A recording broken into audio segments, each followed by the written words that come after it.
Yo, what's going on, Serpa Squad? Tanner here, and I'm back with another Vivarium build. Not just one, but three.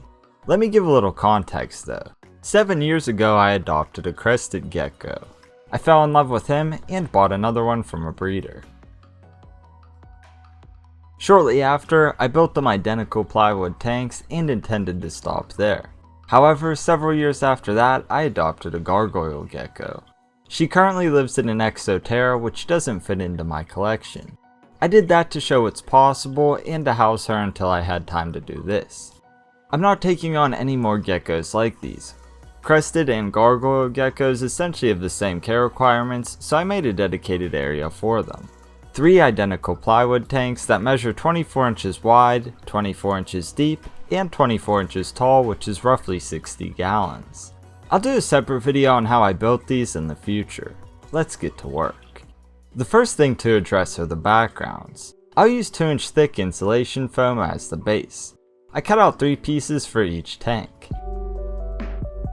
Initially I tried to create texture with a clay carving tool. This worked well, but it took a long time. I also tried a hot wire tool, but I didn't like those results. I ended up using a combination of techniques. I used a wire brush drill bit to carve out the majority of the foam. I found that moving the drill from side to side while carving made the best texture. As I worked, I vacuumed debris to keep things clean. I went back with the clay carving tool to add more texture.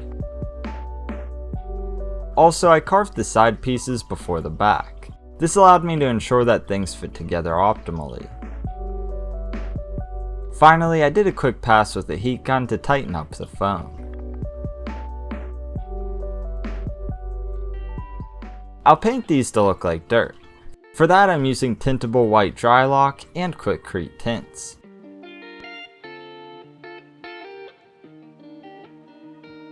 First I mixed in black and brown pigments to get a dark base.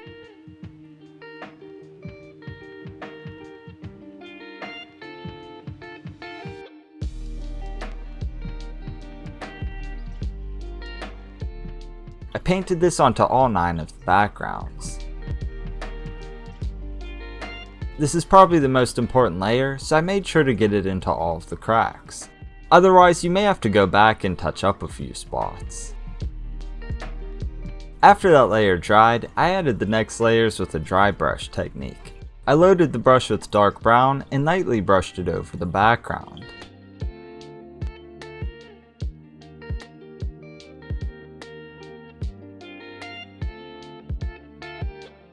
Since it's a light coating, it dries quickly. I went back with a lighter brown to add the highlights. This will really bring out all of the texture. This technique is easy to do, fairly cheap, produces amazing results, and is a great option for geckos. The paint creates a hard textured surface that's easy to grip. In contrast, the silicone and cocoa fiber method causes them to slip around unless you add other elements, as I've explained before. Yo, I wanted to take a moment to let you know that making a project like this is very time consuming. From concept and making everything that you see, as well as editing down the video and uploading the final product that you're viewing right now, it can take anywhere from 60 to 80 hours. So if you wouldn't mind just scrolling down real quick, hitting the like button, and subscribing if you haven't done so already, it'd really help me out a lot to continue making stuff like this. Back to the video. Anyway, let's put them in the enclosures. I situated the backs first.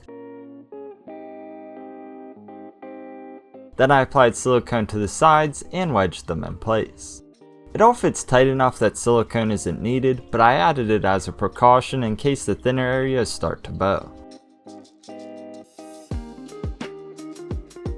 I think the end result looks amazing, but it will look even better with the hardscape. Since they'll all have a similar design, I chose different materials for each tank. I have Mopani Wood, Manzanita Wood, and Malaysian Driftwood. As I'm scaping these, the main thing I'm trying to create is horizontal space. Yes, these are arboreal animals that appreciate taller tanks, but without areas to perch, in my opinion going vertical is pointless. So as I placed the Mopani in the first tank, my goal was to incorporate those spaces. In doing so, I followed the features of the driftwood to create a pleasing layout. Once I got a nice design, I taped everything to the top. This kept it all in place while I applied expanding foam, which will lock the elements in place. I let it cure for a few hours. I went back and ripped off the expanded portions to match the rest of the background. I repeated those steps in the next tank. This one was easier because the scape only consists of 3 pieces. I situated them so that they come from a central location. I taped them in place and applied the foam.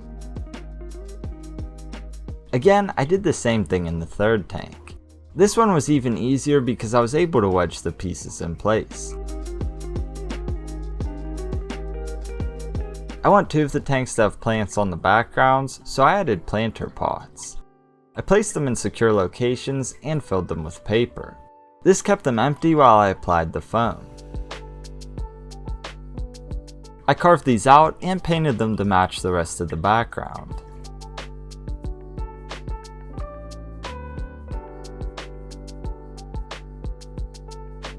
I also need to address the food situation.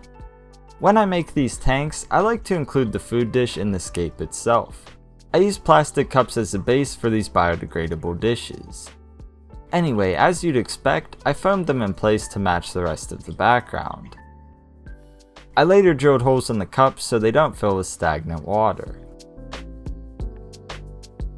Before we complete the tanks, I thoroughly rinse them off. This will clear away any excess debris from the painting process. At this point, it's probably also worth mentioning that all of these tanks were drilled with bulkheads. The benefit to this is the false bottom can never overflow. As for the false bottom, I'll use leca. Prior to use, it can be helpful to soak these in water. Otherwise, they'll pull moisture from the setup until they become saturated. I soaked mine overnight. While that's happening, let's mix up the substrate. I'll use a combination of elements including cocoa fiber, cocoa chips, orchid bark, sphagnum moss, sand, and the remainder of an older substrate. I'll list everything up on screen. Since there's charcoal in the mix, I'm not going to make a dedicated layer. As for the substrate barrier, I'll use Geotextile Fabric. This will keep substrate out of the false bottom. First, I added a layer of leca to each tank. I have this going just above the bulkhead. If the false bottom floods, it will overflow without having any effect on the substrate. I placed the barrier on top of this layer. You'll notice that the cut's slightly larger than the tank. I did this so the sides fold up and further help to keep the substrate above the false bottom. Now we can add the substrate. Like usual, I sloped this layer toward the back of the tank to create depth. The plants will primarily be near the back, so that's where the substrate is needed most. I also lined the planters with fabric and filled them with substrate. Let's bring them to life with the plants. I started in the middle tank with an umbrella plant. I put it in the background and throughout the manzanita branches. It will create good coverage without blocking the driftwood. A warning about this plant though. It's going to require consistent pruning so it doesn't outgrow the enclosure. I even trimmed it a little bit to start so the foliage wasn't as dense. As I'm sure you would probably expect, I have to add golden pothos. I situated it inside the background planters. I also added variegated inch plant as an accent. Long term, this should grow up through the canopy for added interest. As for the second tank, I started with a bird's nest fern. I put it inside a background planter. Just like the other tank, I also added a few shoots of umbrella plant and golden pothos. These should grow over the scape and create a cool look. As for the final tank, I have a huge red Guzmania bromeliad. I like the pop of red and how it fills in the space. I also added a Swiss cheese vine. I planted it near the bottom in a place where it can grow up through the branches. I love the texture they create and they will also add to the canopy long term. I finished it off with an umbrella plant. After all of that, I generously misted the substrate to get everything nice and hydrated. I gave the foliage a quick spray as well. The last design element to address is the leaf litter. I have a mix of oak and magnolia leaves. These will help naturalize the setup, create a home for the cleanup crew, and long term they'll provide nutrients to the plants as they decompose. As for the cleanup crew, I have a few things. First and foremost are the springtails. These will clean up after the geckos and address any potential mold outbreaks. I also have various isopods. These also will help clean up after the geckos.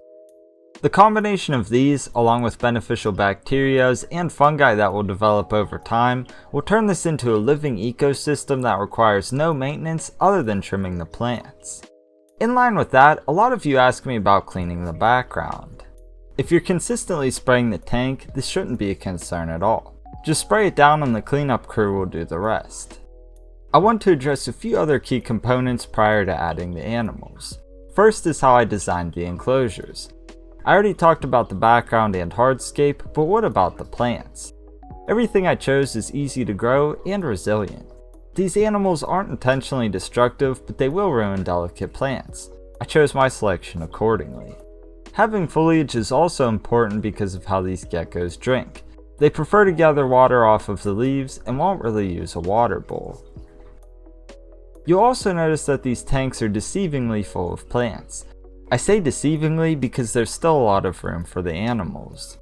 They can be within the heart of the scape and feel secure because of the coverage, but they have unrestricted access to nearly every branch. They can also hide behind elements in the scape if they are feeling insecure. In contrast, there are also open areas where they can go if they're feeling confident, which is usually at night. Something else that you'll notice is that these tanks aren't being blasted with light. These are nocturnal animals that hide for most of the day. You're much more likely to see them in the day if you go for a dimmer environment. I simply have some LED strip lights that work well for growing plants. Although I have in the past, I don't provide UVB for these geckos. Some hobbyists like to include it, and in low amounts it's probably beneficial, but it's not a requirement for successfully keeping these specific geckos. The last thing that I'll say is that these are great animals that usually take to handling quite well. I'm still trying to socialize Cynthia, but both Henry and Delilah are very receptive. Consistent and positive human interactions, combined with a good environment, makes for confident animals. Don't force them to do anything, learn to read their behaviors, work with them, and be patient. The process will vary from animal to animal because they're all individuals. Also, moving animals into new setups, like these, can break trust for a brief period of time. They're used to their current homes, and switching them over can cause momentary stress. After all, these are creatures of habit that like consistency.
I really hope you all enjoyed the video and learned something new. Until next time, Serpa Squad, take care and peace.